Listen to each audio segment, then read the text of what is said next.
I'm pleased to have as our guest Mr. Galen Windsor from Richland, Washington. I first heard of Galen from a tape that somebody gave to me some months ago, and I found his story to be absolutely fascinating. His story is unique, to say the least. Galen has been in 77 different cities in the last 2 years lecturing on the subject of nuclear energy. The majority of his life, the last 35 years, he spent processing plutonium from nuclear reactor sites. He has worked in the Manhattan Project facilities in Hanford, Washington, Oak Ridge National Laboratories and Nuclear Plant in Oak Ridge, Tennessee, General Electric's Midwest Fuel Recovery Plant in Morris, Illinois, General Electric's Fuel Fabrication Facility in San Jose, California, and Wilmington, North Carolina. And he's worked in every major reactor decommissioning project around this nation up to this present time. His major work in these projects has been the analytical process inventory control, which means that he was responsible for measuring and controlling the nuclear fuel inventory for these projects. Galen Windsor has few peers in the world in this area of expertise. And those few peers admittedly know and agree with the things that you'll be hearing on this tape. However, except for 2 or 3 of these experts, they've all chosen to remain silent for reasons which they only know, leaving this man then the burden of leading this lonely battle of exposing what we call the nuclear scare scam. He's without question one of the world's foremost authorities in nuclear radiation measurement, and he's recognized by members of the Atomic Energy Commissions of all the major nations of the free world. Mr. Galen Windsor.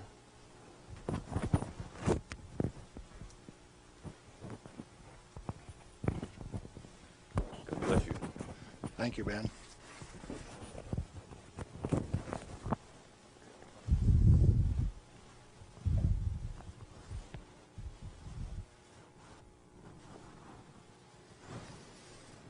We've been considering today how best to approach this subject so that you would feel comfortable with where I am.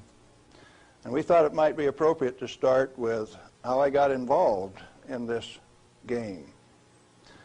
Now, in 1945, I was a Navy radioman out in the Pacific on a destroyer aimed for Japan. We had a one-way ticket. That's all you get, just one way. So as we were becoming proficient at our business of fighting war, the Manhattan Project caught up with us and did a job. Now, the weapon that was dropped on Hiroshima, Japan in August 6, 1945 was a U-235, fully enriched U-235 weapon, where the material was separated and purified in Oak Ridge, Tennessee. The one that was dropped August 9th on Nagasaki was a plutonium weapon made at Hanford. But to those of us out in the Pacific, it was quite interesting. It had a ticket on it that says, "You get to go home." I was impressed. Now, I was stuck out on Guam after the hostilities quit and was running a radio broadcast that communicated with 4,500 ships west of Pearl Harbor. Quite a few to listen to every dot and dash that I made. So I was used to having people listen to me. They couldn't see me, but they could sure hear me. I had all of the good messages that were to come to them. Fleet movements to Red Cross messages. They came along one day and says, "We'd like to have radiomen to go down to Eniwetok for the atomic bomb tests." Not me. No way. I want to go home. So they went through and they took every 3rd radioman to go to Eniwetok. I didn't go. They let me come home. But I wanted to go home. I had a driving need within me that says, hey, that big firecracker, I want to know how it works. I want to know everything about how it works. So, back to the ranch in Nevada where I grew up and stacked hay all summer, gained back the 40 pounds that I'd lost out there in the islands. Into Brigham Young University the fall of '46 in chemistry classes. Dr. Joseph Nichols could make an old farm kid like me love chemistry. I hadn't had any chemistry in high school, but the way Joe Nichols taught it, I wanted to know. So chemistry it was. And some neat guys like Carl Eyring taught me physics. And along in '47, I ran across a cute blonde from Richland, Washington. Now this girl had been telephone operator for General Leslie Groves and Dr. Enrico Fermi on the Manhattan Project. She got to put through the calls to Franklin Delano Roosevelt for these guys, so she talked personally to FDR. And she told me some of the stories like you've never heard. She says, oh, in those canyons, great things are done. This cowboy from Nevada couldn't even imagine what she was talking about. Well, in 1947, after we were married, I ran until she caught me. But I wasn't going to get married anyway. I wanted to get my education. I had to get on with this thing. And so we went to Richland, Washington for the first time in September of 1947. I saw that those buildings she was talking about were there. 1,000 feet long, 11 stories high, 5 of them below ground. Tremendous things. And people all over. Camp Hanford in those days was a whole army camp just there to secure that place, to provide security. Thousands of soldiers. You move around out in the desert and up out of a foxhole would pop a soldier with a gun in his hand. There wasn't any horsing around. It was all business. Back to school. In 1950, I applied for a job up there before I had graduated, and they were in such bad need of chemists, I had a job before I had my degree. And so the last year of my chemistry, mostly English, I did on a bus, riding 25 miles to work in the morning and 25 miles back at night. And I did advanced grammar and business writing and all of those things on that bus. But in September 1950, I got into this thing called plutonium processing when we did it barehanded, without instruments, without coveralls. We had some of the most peculiar acid burns in some of the shirts. And I found one of those the other day. It's got acid burns all up the front of it. Plutonium on it, too. Amazing. That was normal operation in those days. We ran those facilities, and we ran them so well that by 1965, we had separated enough plutonium when it only existed in the parent uranium matrix to a half of a single weight percent, 0.005 weight fraction of plutonium maximum in that fuel. And we processed enough tons of uranium to recover enough plutonium by 1965 to meet the weapons needs of this country 10 times over for the foreseeable future. Now we're talking about a massive amount of work. Hands-on, do it type thing. And there was a couple thousand of us, and we were just happy as could be, just working like mad, making those plants run 24 hours a day, 7 days a week, in a community that ran on shift work, ABCD shift. The whole community that way. A wartime community, people dedicated to doing a job, and we were doing it, and we did it well. No pretense. Oh, yes, there were. Out in the reactor began to sneak in people who wanted a radiation monitor behind every reactor operator. Why? We know how to make these things run. When we got a metal fuel element stuck and it fell down on the trampoline back of the reactor, we'd go in with our feet and kick it off into the pool, smoking, burning. If you didn't have an instrument, you didn't know it was too hot, so you just went in and kicked it. Finally, along came a rule maker that says, thou shalt not do that. You'll get burned. Oh, I didn't get burned when I did it last week.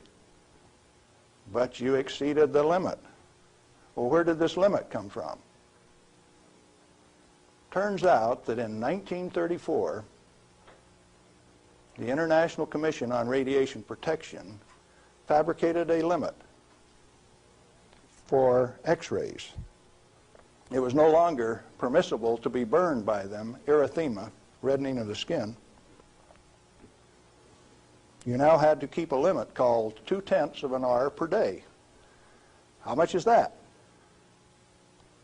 Well, you've got to have one of these Beckman instruments to read it, and you have to keep time of exposure. You know, there are 4 requirements on this thing: the size of the source, therefore the strength of the source, the distance from the source, the time of exposure, and the intervening shielding to keep from getting burned. Oh, fine. We've been doing this thing for years now, and we've never been burned. Why have we got these rules? And they says, yours is not to ask questions, yours is to do and die. Don't you ask questions. If you do, you might disappear. Those who broke the rules didn't appear the next day. Military rule? Oh, yes. Absolute. What was your appeal? And people you were working with one day, when they weren't there the next day, you didn't go inquire why.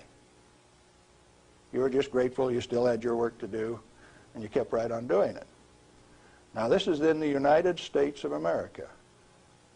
Well, in 1960, we found out that the materials that we were working with, the thing that we called high-level waste, that if you waited 3 years, these million-gallon tanks that high-level waste went into boiled off 15,000 gallons of water a day. Fairly hot? Oh, yes. This material that if it ever broke a line would seal itself off in the ground within a foot, make its own glass. It wasn't going to go anyplace. We did that a time or two, accidentally, of course. And so we started packaging this cesium-137 in casts in railroad cars like that and shipping it to Oak Ridge, Tennessee. And they'd take it out and make it into a barium titanate and press it into a pellet, and those things were so hot that they actually glowed in the dark from the infrared heat. Now, thermo-ionic conversions came along at this time, so you hooked these little heat sources up to thermionic converters and you took electricity out this side. No moving parts. These things went into the SNAP program. And these early SNAP power generators are what powered the underwater transmitters for our nuclear navy. We've got a regular road map under the sea. All you got to do is have an instrument that knows how to find it, and then you've got eyes on a submarine. You didn't know that, did you? The power from it came from this material that they now call waste. We processed that stuff and packaged it outside at Hanford. Well, we had rules that said 3R per year is your allowable exposure, that amount of gamma energy that will expose a film pack. But that was for the people that didn't know. We weren't about to follow those rules. We just went ahead and did the job. They send around an investigation slip that says your dosimeter was overexposed 2 weeks ago. What did you do? And they had a cute little form on it that says accidentally exposed to light, and that was the one I always used to check. Because it's the same amount of light. You know, if you get gamma through the film pack, It's the same amount of light as you get when you click the lens on a camera. They wanted to limit us to that. And one day we looked up, and they had. They had limited us to that amount of exposure. Then the fun part of the game begins. You say, who limited us to that? Are they powerful? Yeah, they control the purse strings. They live by the golden rule. Them that's got the gold makes the rules. If you like your work, you keep the rules. If you don't keep the rules, you disappear. Sure enough, some of us disappeared. Some of my friends gone. Where'd they go? I don't know. Well, 2 years ago, I started traveling for American Opinion Speakers Bureau, and one of the documents that they had was Major Jordan's diary. A story of shipping the technology and the materiel that was developed at Hanford in 1944 directly to Russia on U.S. Air Force planes out through Great Falls, Montana, Fairbanks, Alaska, under the auspices of one Harry Hopkins, and with the at least tacit approval of Franklin Delano Roosevelt. Now what are you going to do? That thing that we had been doing and feeling so good about had been shared at no expense with Russia. You go back and you check the record and you find Russia did not develop their own nuclear atomic weapon until 1949, even when we supplied them the material and the knowledge. 4 years after we touched them off at Hiroshima and Nagasaki. We weren't happy with that. We were just happy doing our job. Well, in 1965, General Electric was ready to leave Hanford. I'd worked for General Electric for that 15 years, and they took me out to California, San Jose, and we had in mind to design and build this nuclear fuel reprocessing plant at Morris, Illinois. They told me they were going to build it at San Luis Obispo. That's how they got me away from Hanford. But that was just to get me away from Hanford. I got to design the sampling analytical system for this plant. The sample cell was the hydraulic heart of this place. I got to dictate where they put the columns, how high the columns were in relation to my sample cell. One man standing in front of a lead glass window could sample any liquid stream in that whole plant. It took crews of men at Hanford to do the same thing. I wasn't happy with that, so I built an efficient system. I got to design that. I got to build it. Conceptual design, detailed design, build it, operationally test it. And in 1973, they says, forget it, friends, you don't get to run it.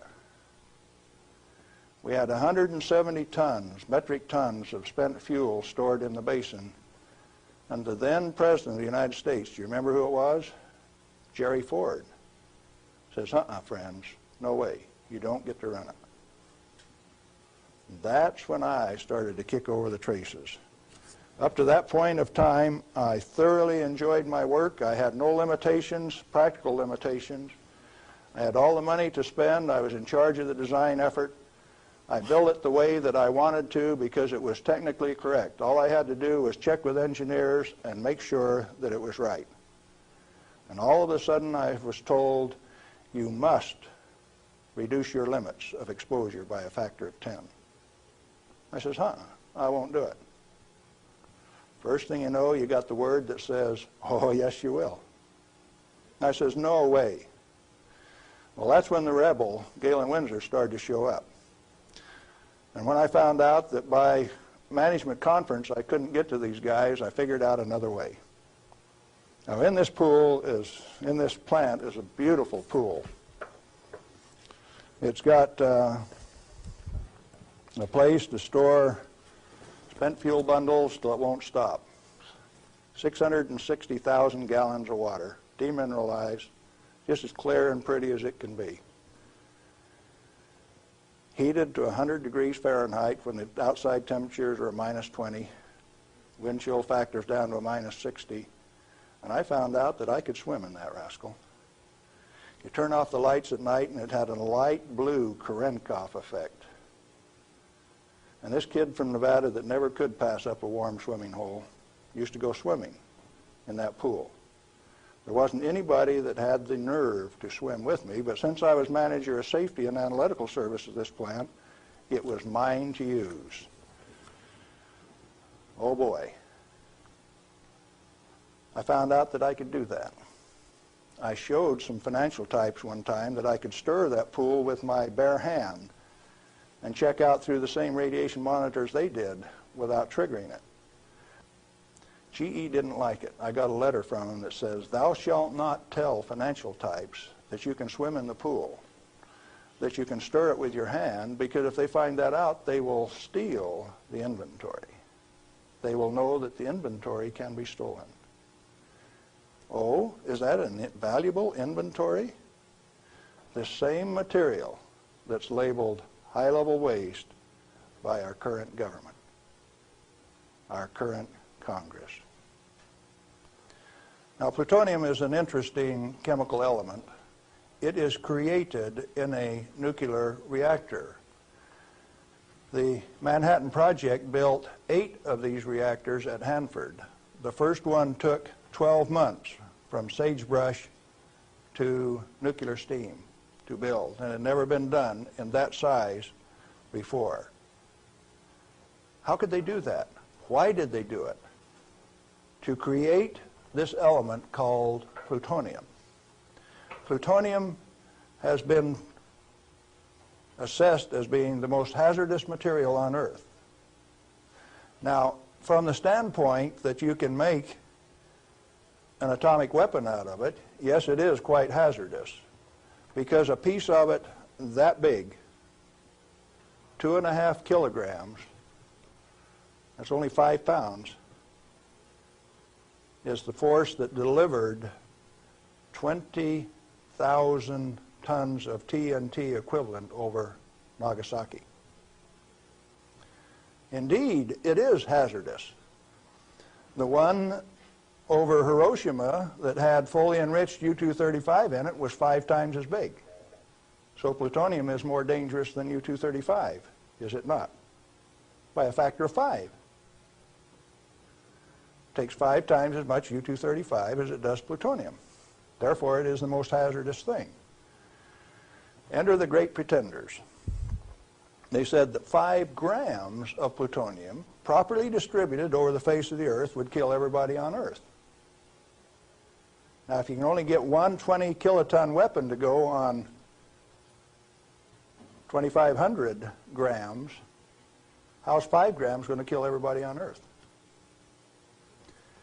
Early on, I had a fear that said, if there is this much fissile material, that can undergo a chain reaction, we called it in the beginning, then if you set a match to it, all the fissile material in the world is just going to keep right on going.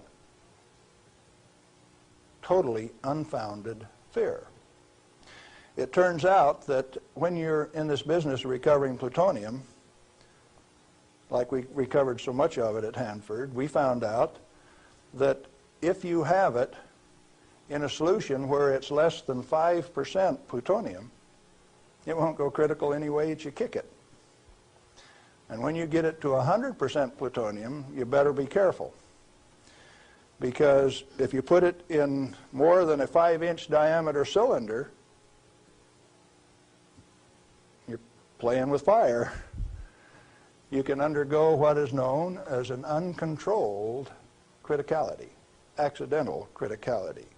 The air turns blue. If the cylinder is sealed, it will explode from steam pressure. And that steam pressure builds up in a millisecond, which is about that long. No, you don't horse with it. And then you find out that those 8-foot thick shielding walls on those canyons were put there because they didn't know how much was a critical mass. They says, if we make a mistake, we don't want to die, so we will provide the shielding. And so this shielding thing started for no other reason than they didn't know what was a critical mass. Well, through the years, we got pretty good at telling what a critical mass was. And I have worked in a plant where I had half a critical mass in this hand, barehanded, dressed in street clothes, half in this hand, wearing a lab coat, and I'd put this half in a pocket on this side and this half in a pocket on this side and walk down the hall. If those two ever got together, there would be a blue flash. They never got together because I was in between them. And we do that every day. And each half had to meet definite dimension characteristics. And so we'd take them down and pass them one half at a time, and they'd measure it and say, yeah, that one will pass. And then we'd pass them the other half, and that one will pass too. But they were carefully put in separate bird cages so they couldn't get together accidentally. Well, those of us who worked with it enjoyed it. We knew what we were doing. We worked at it. When the President of the United States decided not to operate that fuel reprocessing plant, I started scrambling to find out what was going on. Many things had been done in the name of health and safety. Don't get burned. You got to have a safety record. You have to be safer than anybody else. We were already safer than anybody in the whole world. Well, you can't afford to get burned with this. You've got to enforce the limits. You've got to keep it. And I says, hey, that's not what the ball game is at all. I'll bet you the ball game is something else. And in 1982, when the Congress passed the Nuclear Waste Policy Act of 1982, a guy by the name of Mo Udall, I don't know whether you people in Arizona have ever heard of him or not, authored that bill. It's called the High-Level Waste Disposal Act of 1982. The material he called waste is the reusable uranium fuel that I had been working on for 32 years. Needless to say, Mo Udall and I do not agree on whether that material is waste or not.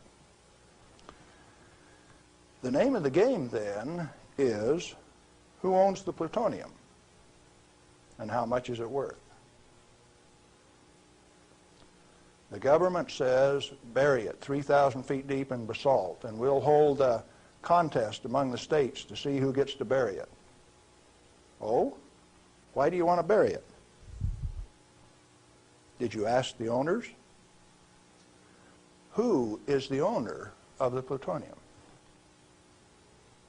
May I submit that it's most likely the nuclear power ratepayer.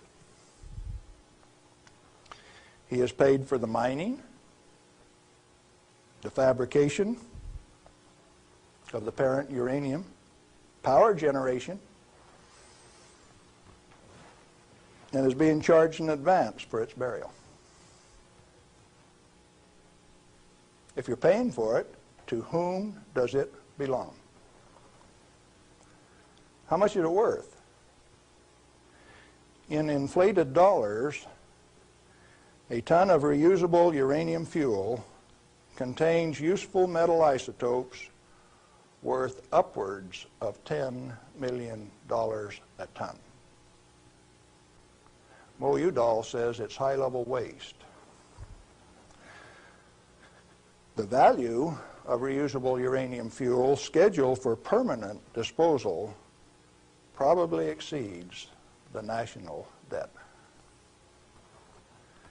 Naturally occurring plutonium quantities, and you know plutonium does occur naturally. Plutonium-244 is found at the residual activities of the several, 8 at least, Oklo phenomenon reactors across the world. First one found at Gabon, Africa. Naturally occurring plutonium quantities have been enhanced by transmutation of uranium. That's the reason we built reactors in the first place. Our ability to detect and measure emissions from these elements is useful in inventory control.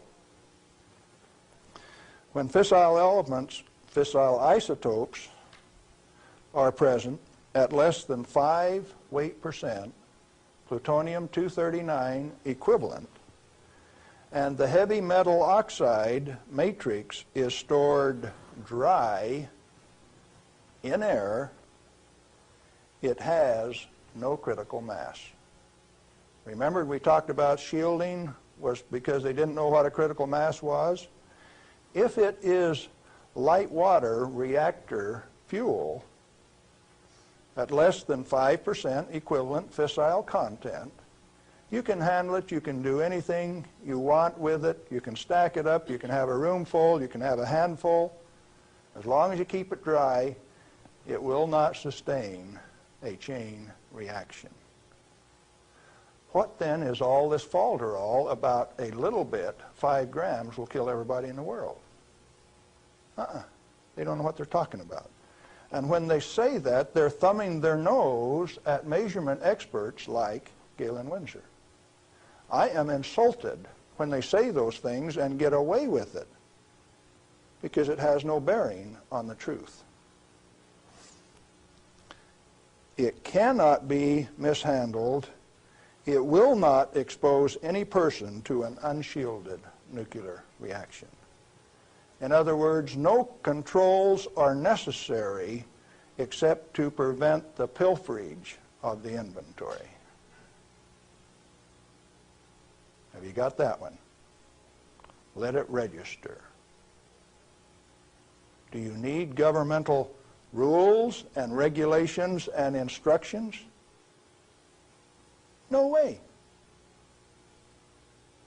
Then why do we have all of those rules? Inventory control practices capitalized on the fear of undereducated masses who work in the industry. I didn't say anything about ordinary people now. I'm talking about the people who have worked in the industry and those who cast stones from without. The Ralph Naders, the Jane Fondas.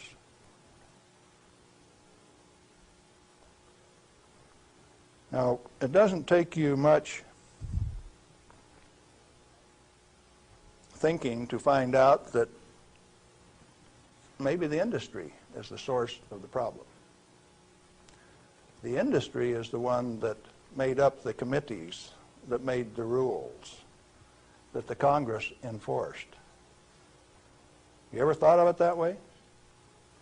The strangest kind of feather bedding that's ever been dreamed up, it makes the railroad engineers look like pikers.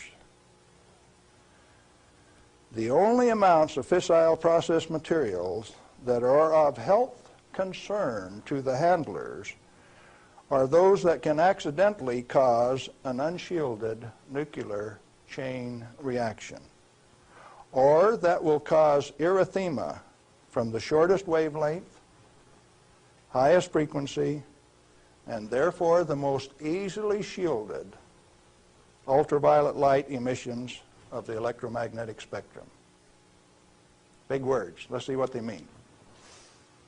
The emissions from uranium, plutonium, cesium, all of those things are only important if you assemble an amount that if you get this amount and this amount together, it can go critical. You can get a blue flash and therefore get burned. And that's happened 34 times in the business, and 8 men have died as a result of that. Accidental criticality. Documented in Los Alamos document 3611, if you want to check the source.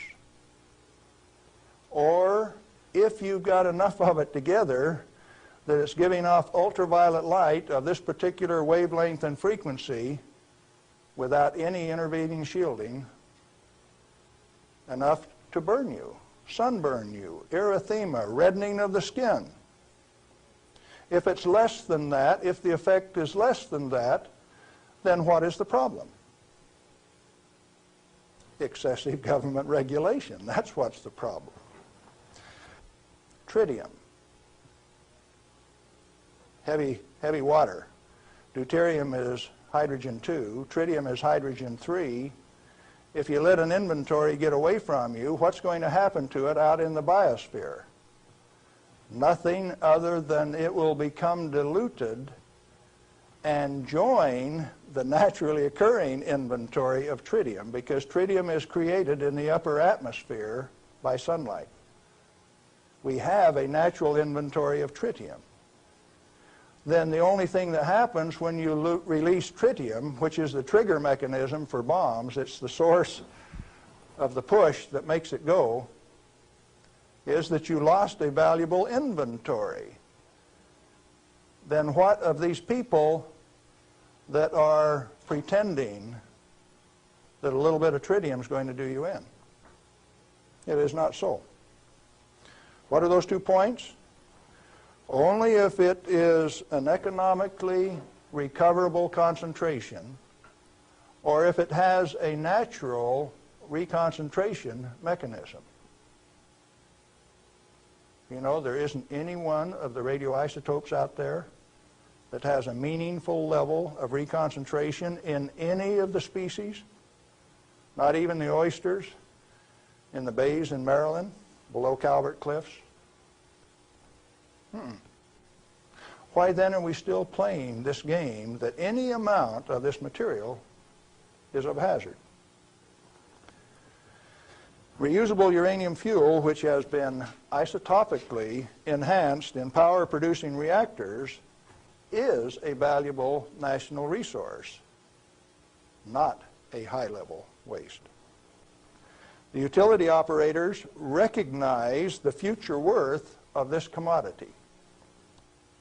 Mo Udall, in that Nuclear Waste Policy Act of 1982, imposed a tribute of $1 per kilowatt hour, $1 per megawatt hour on all electricity produced in a nuclear plant, so that they can research and develop methods to throw it away.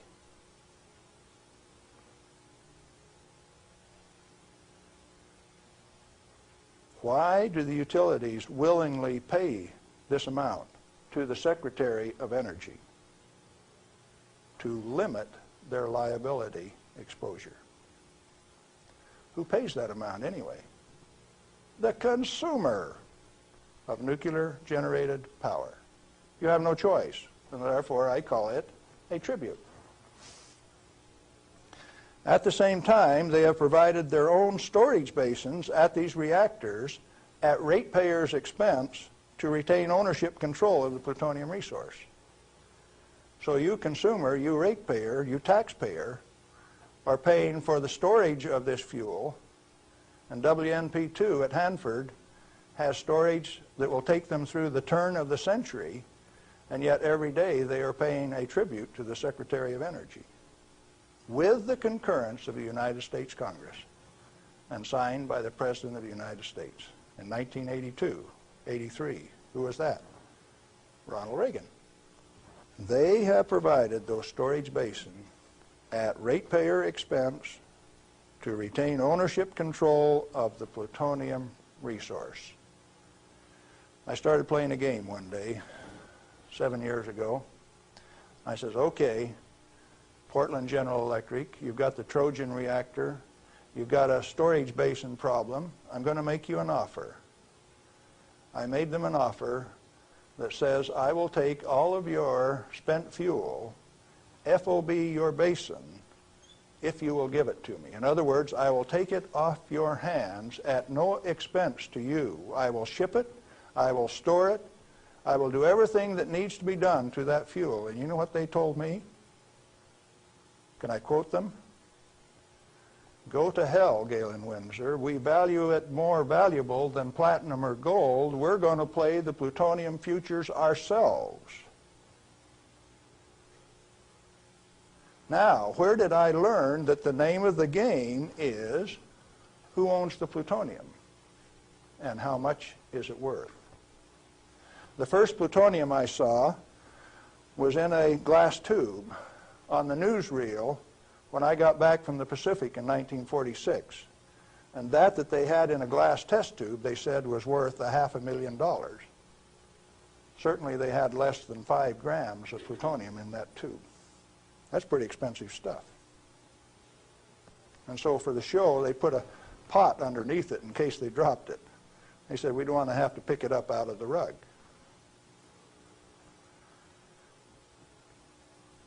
When it was decided for us not to operate this plant, plutonium was guaranteed on buyback by the federal government at $43 a gram. That's quite a price drop, don't you think? When that price guarantee went away in October of 1971, the price of plutonium became $10 a gram.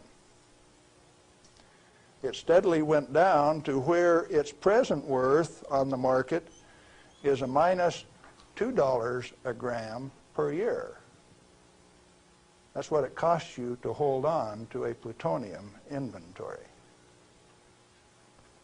on a material that has been declared worthless by the utility owners and rubber stamped by the Congress of the United States, and they're spending billions of dollars digging a hole in ordinary rock so that they can throw it away, dispose of it. Okay, what are you going to do with it? Reusable uranium fuel may be properly stored in air-cooled, dry storage in a cost-effective manner. Nuchem in Germany offers this immediate and long-term option as a necessary and safe step prior to reprocessing. They're doing it in Europe. At least 4 regionally located facilities are available in the United States where this concept can be used right now. Barnwell Nuclear Fuel Plant in South Carolina, Midwest Fuel Recovery Plant in Morris, Illinois, this one, Nuclear Fuel Services in upstate New York, and Redox Processing Plant at Hanford, Washington. These fully shielded, already radioactively contaminated storage areas have secure, limited access.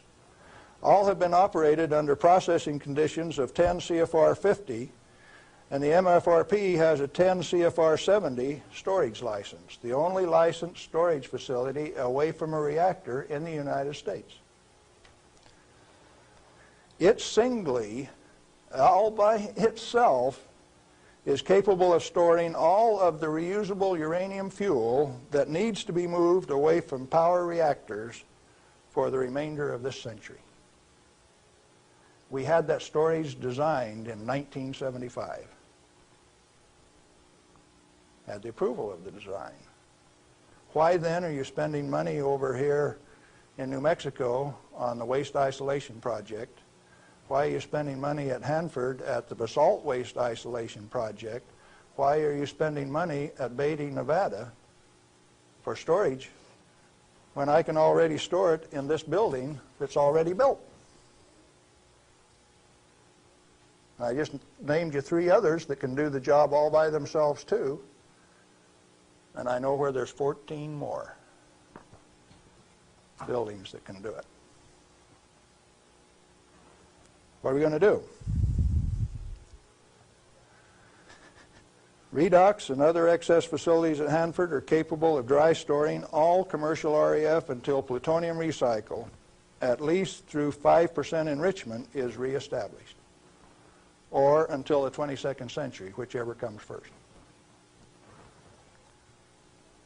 RUF can be cost-effectively stored in existing facilities.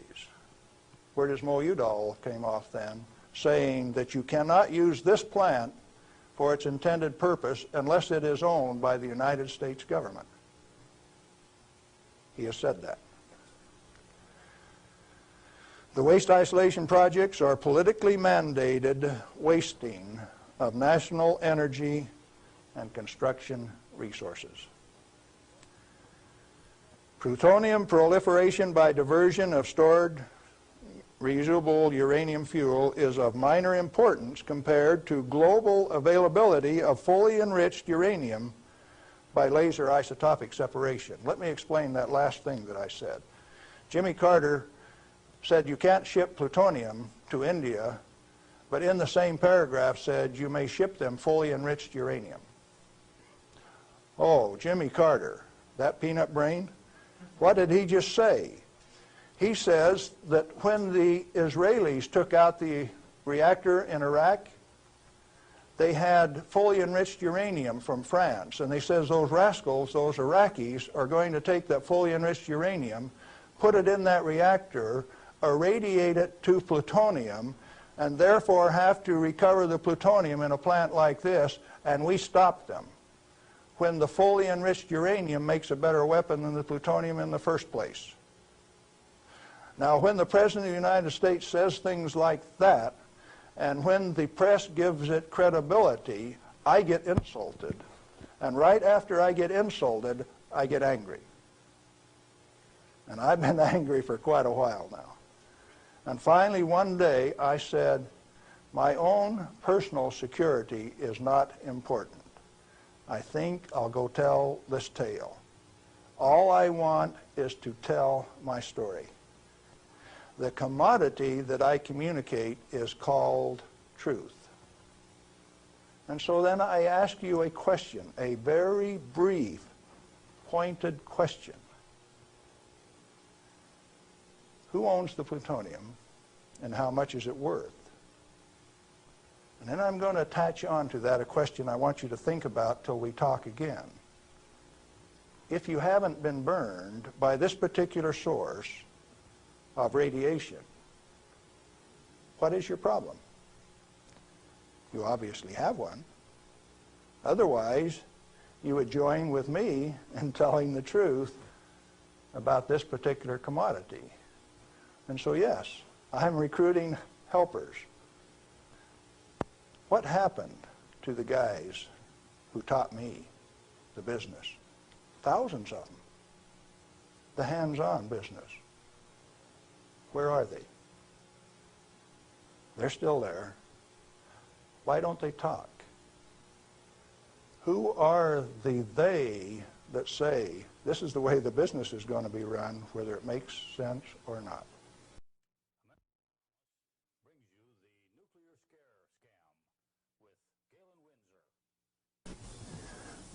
We're back with Galen Windsor, and we're talking about the nuclear scare scam. Galen, it seems to me that from what I've heard you say that the scaring of the people is better than a lock and key to keep this stuff out of the hands of those who might be interested in investigating and keeping this valuable material hidden for just an elite few. This is probably the way that it works best. And so then the secret was to keep from letting other people know that it could be handled, because, first of all, we weren't accepted by the community, and the materials that we were working with, they feared, but there were certain few people that realized its real worth, its potential to be used in ways other than to support our national defense. Let me ask you a question, Galen. Are you worried about do you have reason to be worried about your personal safety? Because the kind of people that you're describing here are powerful people. I wonder if you're still around. I wonder how much longer we can expect you to be in this game. Well, on the 13th of December last year, the NRC, Nuclear Regulatory Commission, Region 5, turned out a federal SWAT team to get me on a federal warrant issued by Bob Thomas out of Walnut Creek, California. It was kind of funny in a way. They turned out this federal SWAT team at Hanford, and they had my picture, and alongside it says, "This is an irrational individual. He poses a threat to our security. Take him at any cost." Now, the reason that I'm still here only has one logical conclusion. I have lots of help. Well, you've told us about how that you and others of your friends and colleagues have handled many times this so-called deadly nuclear energy material that the whole world is so scared of. Why weren't you afraid of it?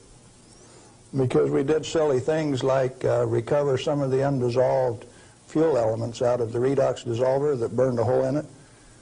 And we went in and sampled these things by a remote process.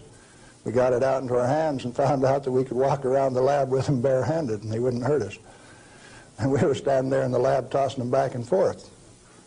uranium metal that wouldn't dissolve in the boiling nitric acid. Well, if you find out that you can play with it, and it was only 90 days since that thing came out of the reactor, and it doesn't burn you, why should you be afraid of it?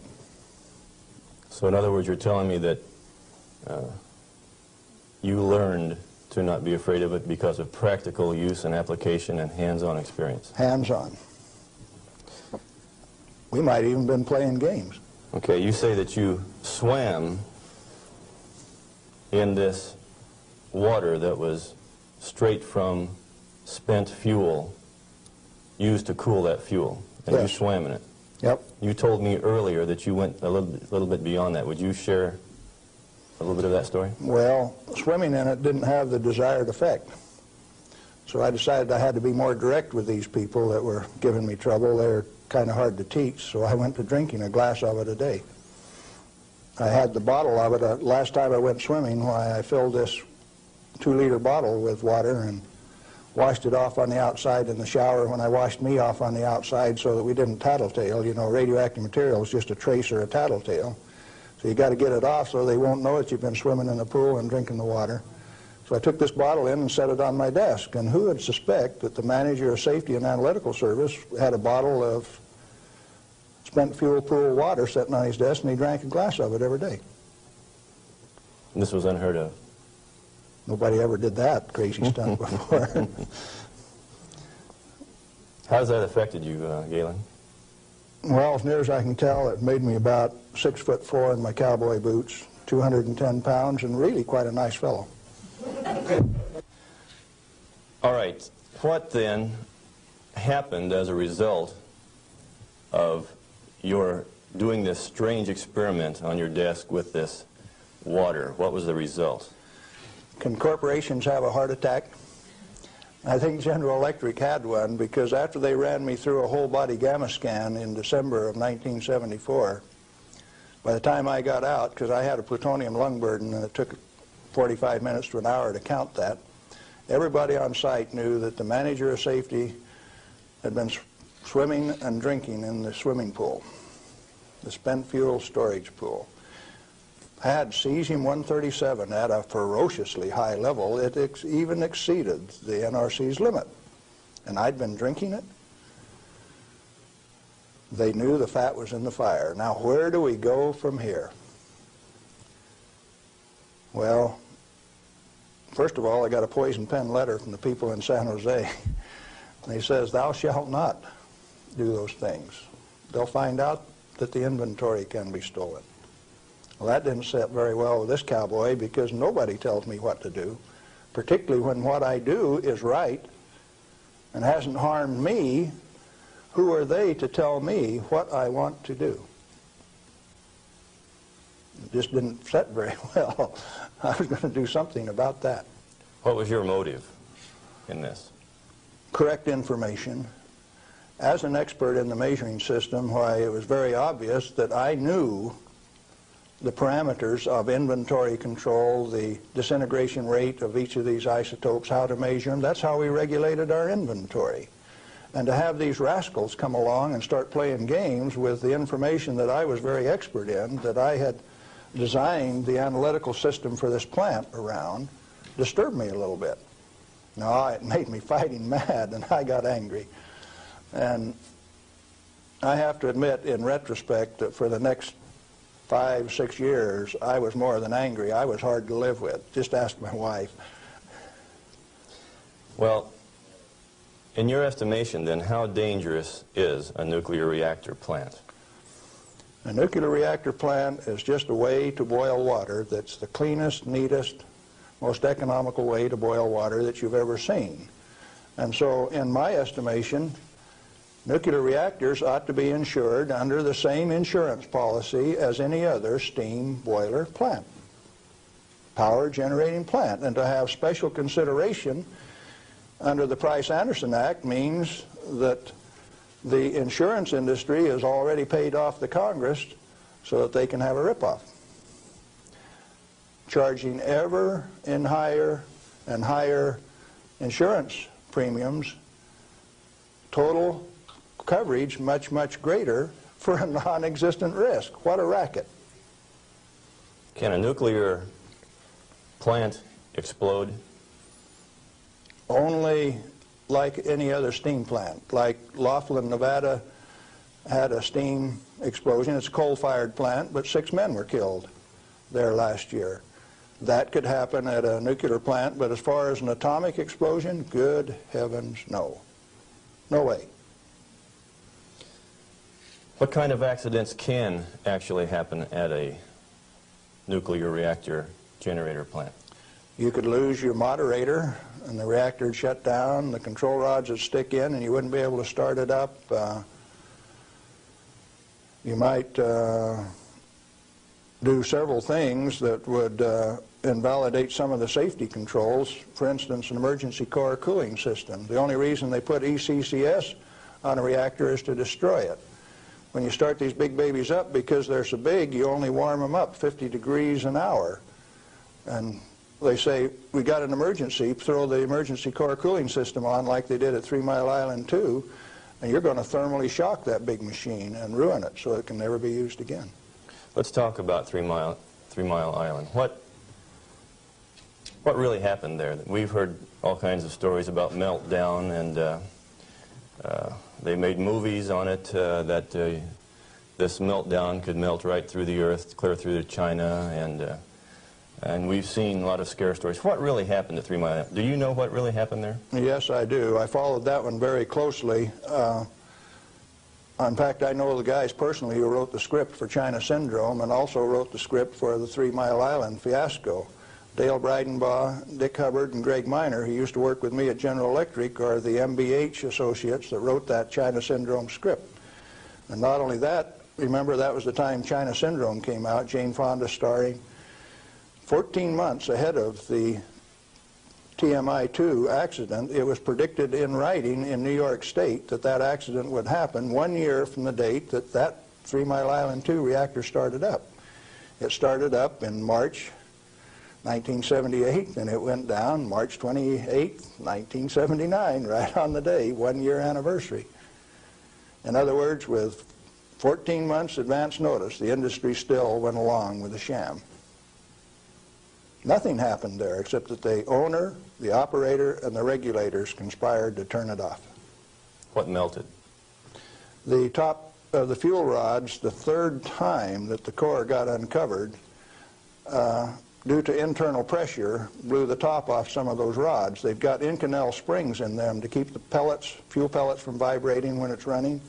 Those things are under compression, and when they reduced the outside pressure and the fuel rods were still hot, it blew the top off some of those fuel rods. The fuel rods in TMI-2 are internally pressurized to about 1200 psi with helium gas so that they don't reverse dent when they're hot and running for 5 years. And when they drop the outside pressure, why, that internal pressure with those hot rods blew the side out of some of those rods at the top.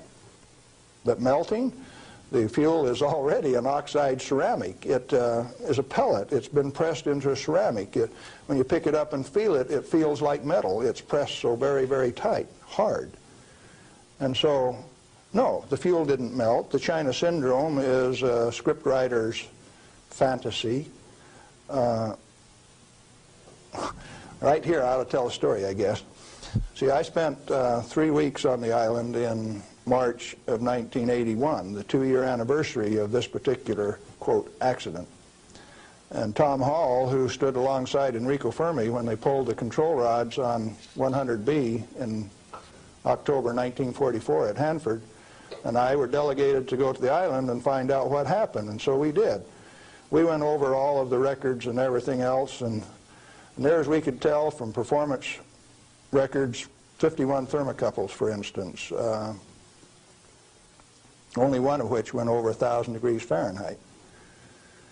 The center line temperature of those rods when they're running is 4,032 degrees Fahrenheit. And so they say things like over 50% of the core was greater than 4,000 degrees. Yes, it was. If it wasn't running at 100% power. So they take that kind of information and bugger it all up so that you don't understand what's going on. They give you a little bit of it. Well, the worst joke that people could dream up, and they says, do you know what the NRC's worst nightmare is? No, I don't know what that is. Galen Windsor and Tom Hall in the TMI-2 control room for an hour by themselves. You know why people that know laugh? These crazy guys from Hanford would have started that baby up and showed that it would run. We'd have started it up, and they were afraid of us. So there was no accident at 3 Mile Island? No, they did it on purpose. Shut her down. Very interesting. Can nuclear radiation cause mutation in people and animals?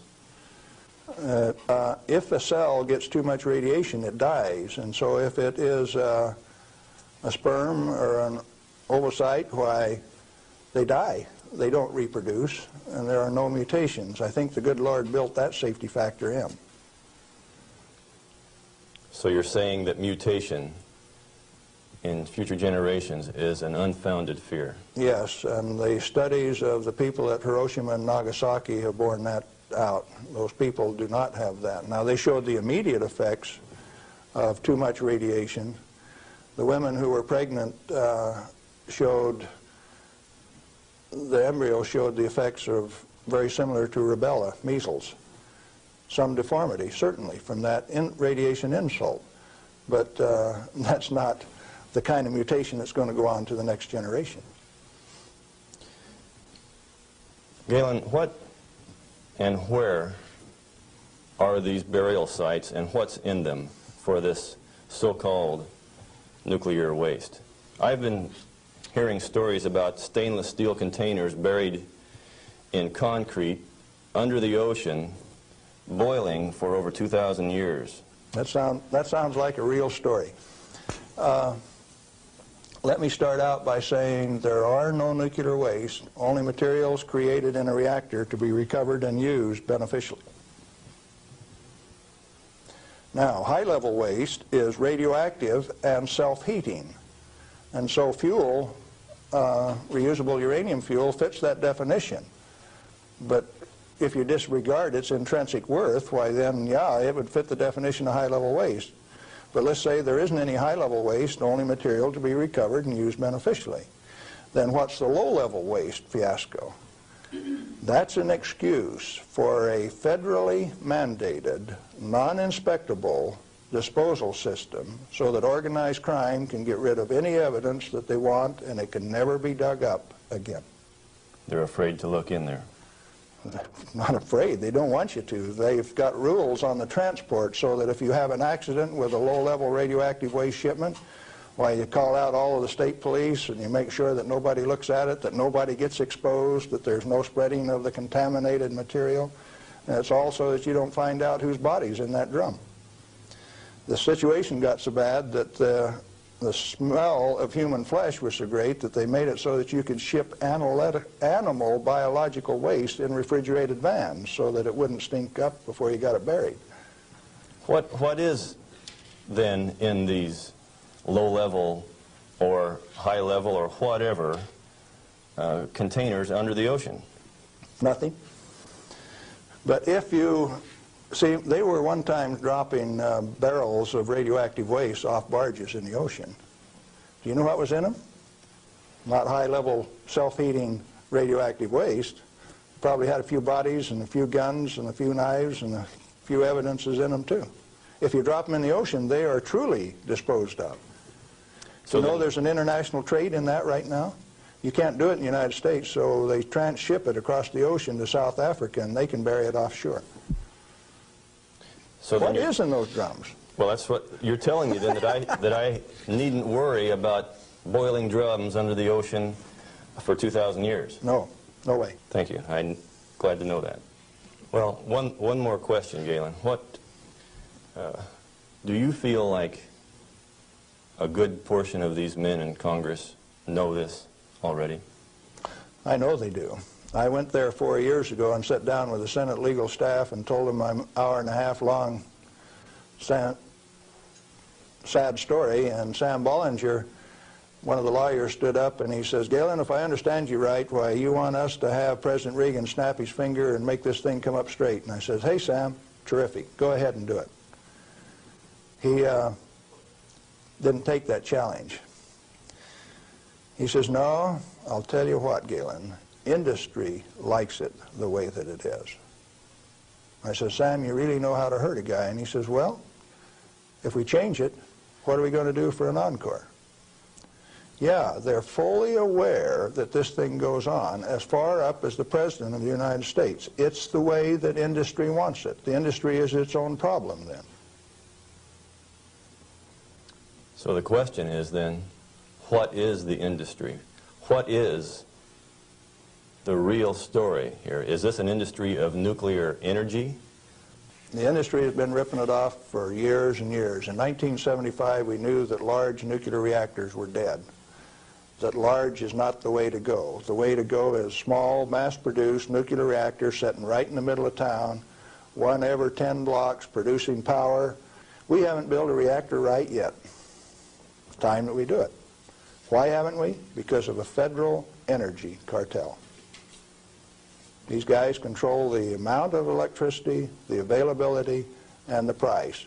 And they say, you do not have a choice.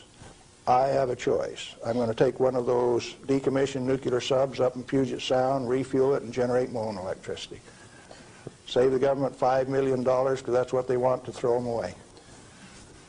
I will use it for my own power plant.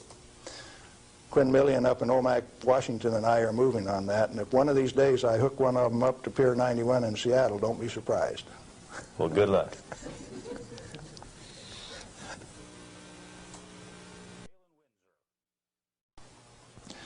I'm Galen Windsor, and I thought I'd share a few hands-on practical things that have to do with this nuclear scare scam. Now, you've heard that gamma energy, the kind of energy that comes off a rock like this, is the most penetrating, most damaging of all radiation. And not only that, here is uranium, the parent of radon, and they say if you can measure, detect radon in a home, then it's bad. If you exceed the EPA's limit, it's reason to run you out of your home.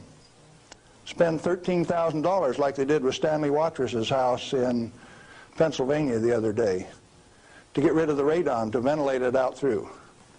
Ridiculous. Let's take them one at a time. This is a rock that I picked up in Natarita, Colorado. 16 weight % uranium. High-grade uranium. Hot. I read a thing the other day that says they had high-grade uranium, and lo and behold, it's too hot to transport, so they had to bury it on site. Oh, wonderful. Let's talk a little bit about radiation. If we can, yeah, are we picking up?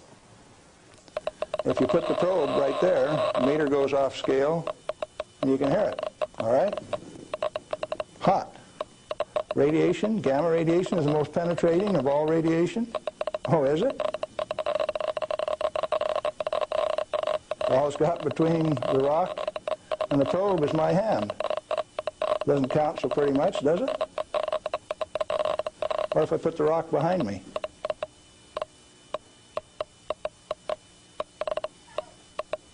You don't suppose they've been lying to you, do you? I suspect they have. Well, let's do a little bit more. I got a black bottle. This stuff comes in white bottle. A bottle of no-dose. You can send children down to the drugstore to buy no-dose. All they need is money. In this are 60 white caffeine pellets. And this one is uranium oxide, U3O8. You can't buy it for love nor money. The state of Washington sent 2 of their Gestapo agents over to my home to confiscate my uranium samples on the 17th of December last year. Got a challenge. I'd like to have somebody in the room volunteer to take all of this bottle or all of this bottle. The only thing that I'll tell you is that one of them won't hurt you and the other one will kill you. Do you want the white stuff or the black stuff? White stuff? You do. There's enough in there to kill 4 men your size. The government says we got to ban this material. It's radioactive. Let's check it in the bottom of the bottle. Not very radioactive. Let's take the cap off. Oh goodness, very radioactive. This instrument will only count gamma, energy. It's just energy. Light's coming from those lights, only you're getting lots of infrared from the lights as well as ultraviolet. Energy response, and it's very carefully damped to only discriminated so it only gets the energy that comes from this. I don't want it to respond to a light, just to this. Cost me $1,000 to get an instrument that will just respond to this and not to that. This is radioactive by any definition. Radioactive material giving off radiation that is read by an instrument like this. The daughter of this, radon, cannot be read on this instrument because it gives off alpha particles. An alpha particle is a dye-positive particle that comes from the nucleus. It has 2 protons and 2 neutrons, therefore an atomic weight of 4, and it's minus 2 electrons. And if you grab it with a high ionization potential counter, it'll count. But if it travels 2 inches in air or through a piece of paper, it picks up 2 electrons, 2 beta particles, if you will, and becomes helium gas, and it won't count on an ionization chamber. Did you know that this thing right here is giving off helium gas? Alpha comes from uranium. Okay, radioactive material. You pour it out in the hand, and that's radioactive contamination. Is it radioactive? Yeah, it is. Very radioactive. Now, decontamination is nothing but scooping it back up and putting it into the bottle. I just now decontaminated my hand. No, I didn't do such a good job. Not good at all. Is it still radioactive? Yeah, that's called residual radioactivity. Now, under the decontamination rules of the government, when you decontaminate somebody like this that's that contaminated, and this is certainly a reportable incident under current DOE regulations, when you decontaminate him, it has to go down a controlled drain so that you don't disperse radioactivity. Do I qualify as a controlled drain?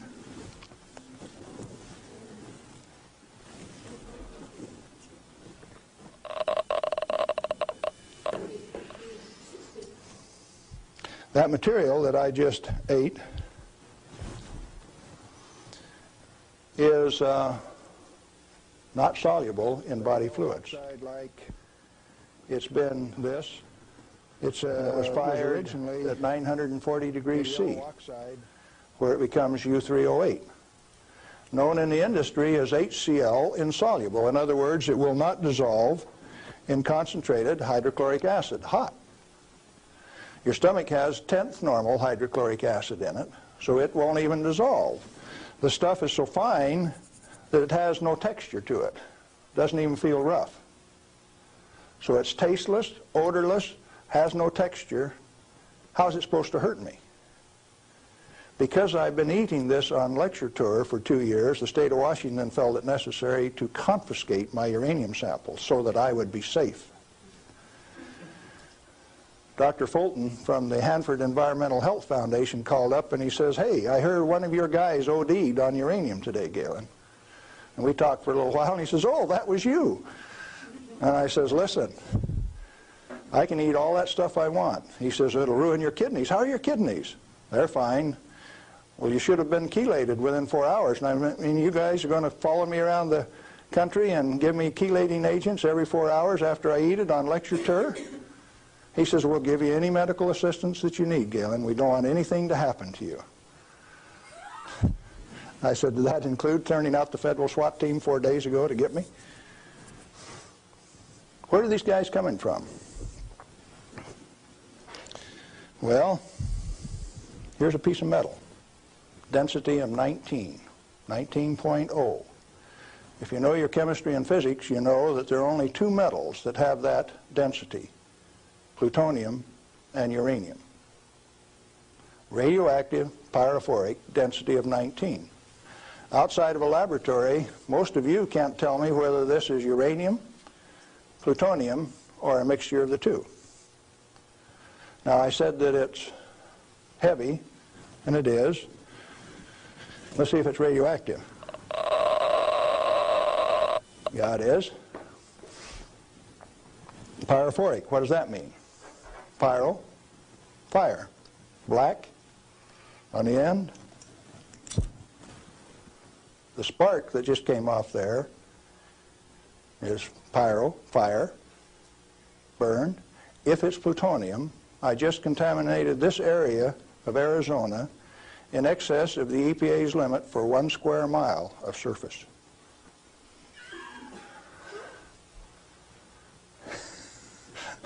Somebody laughed. It's serious. The end of progress altogether says that I just contaminated you in excess of the limit for 1 square mile. It's now silver on the end.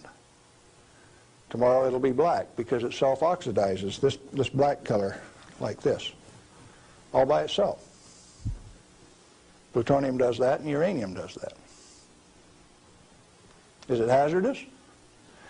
Yeah, it is, because they take depleted uranium metal and make it into 50 caliber bullets, fire them from shoulder-held weapons.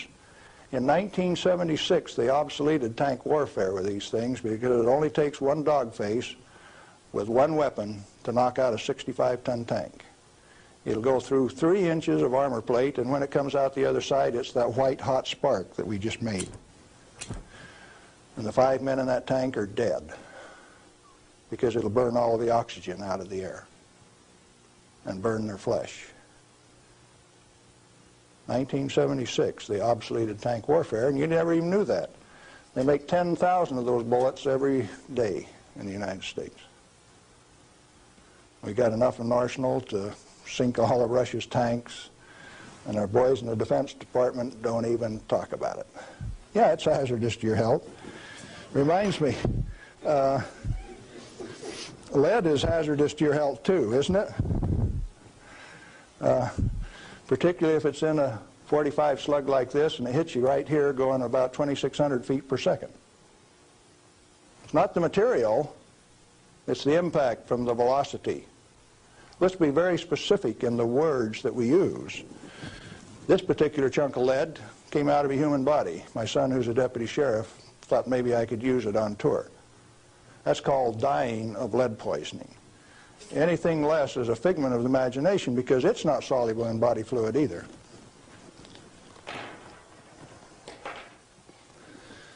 This is a pellet of cobalt-59. If you put it in a reactor into a neutron field, you can convert cobalt-59 to cobalt-60, which gives off a gamma. It becomes the source that doctors use to irradiate patients to 7,000 Roentgen for one patient. The total dose absorbed by radiation workers at 3 Mile Island in the last 6 years is something like 1,500 Roentgen. 5 times more given to a single individual in a doctor's facility. Now, do you know why I say that the federal regulations are absurd? And if you live by those federal regulations, maybe you're being absurd too?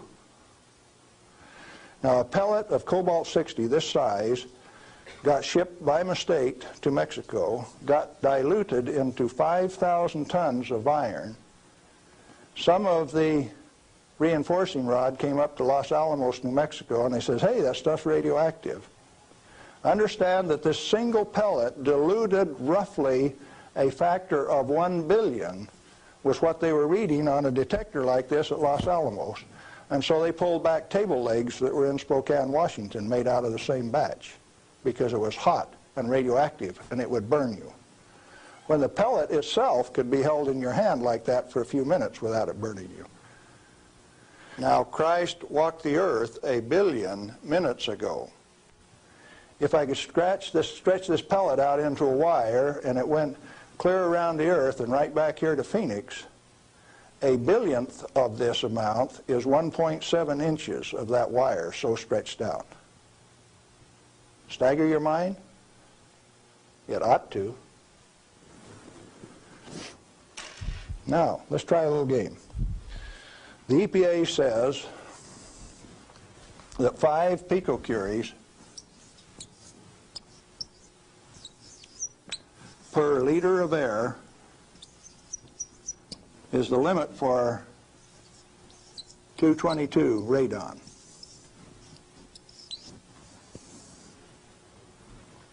And they handle that like it's a real number. Madame Curie says that 1 gram of radium equals 1 curie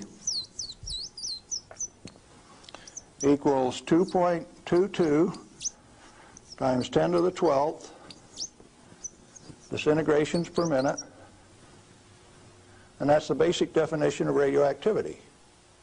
How many disintegrations is this? Should we find out?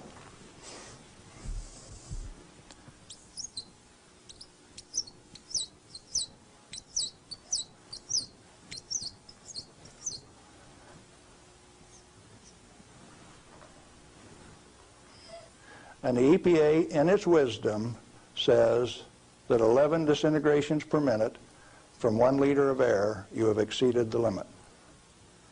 You know what I did the other day? I've been having a little tough with some legal authorities up in my house. So I took one of these bottles of uranium like this, and I dissolved it in an Erlenmeyer flask with nitric acid. And I got a crack in the basement floor, and I squirted that whole bottle into that crack on the basement floor in acid solution so that it'll drive that counter off 3rd scale any place along a 10-foot section of that crack that I put. When they bring the radon measurement in there, you know what the radon's going to do? It's going to go off scale in their measurement. It won't go that high. If Watrous' house with 17 times this limit in it was caused to spend $13,000 and give it national TV coverage, press coverage, think what Galen Windsor's house is like. I went to the trouble to notify my congressman about it.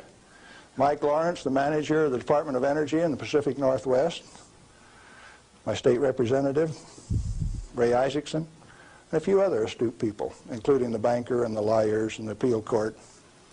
What are they going to do with that? I set them up on that last Thursday, and I come down to Phoenix, so I escaped the falderall. What I'm saying to you is that the federal regulations are absurd. The congressman that put them into place ought to be fired. They ought to be sent home. The regulators, what do you do with them?